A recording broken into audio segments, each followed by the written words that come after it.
dito na sila sa medyo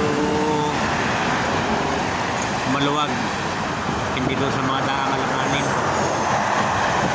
kaya malayo sa aksidente. Malawak po ang tabihan. Abang-abang po mga kabagis kung anong oras tayo makakarating sa amin sa Tagkawayan, kung anong oras darating yung re-responde dito sa bus na sinasakyan natin.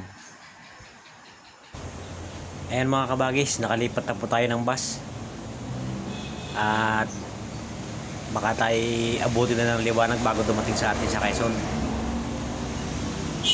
Nagsasali lang po ng karga sa estribo, maya maya po aalis na to.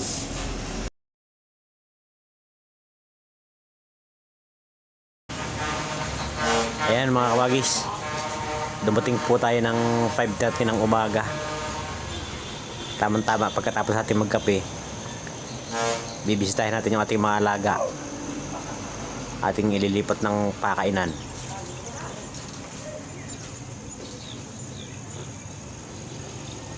Ayan po yung ating pinag-anihan ng palay nung nakaraang buwan, ginagawa nating sugahan ng mga hayop. Mahamog po mga kabagis, oh. Ayan ang araw, mababa pa. Ito naman yung ating mga kambing na ipinagpagawa natin ng kulungan,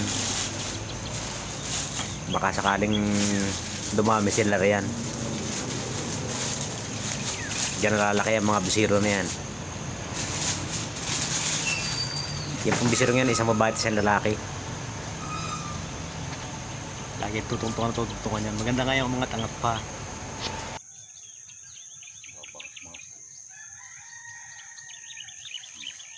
Gagawin niya laruan yung dalawang yan.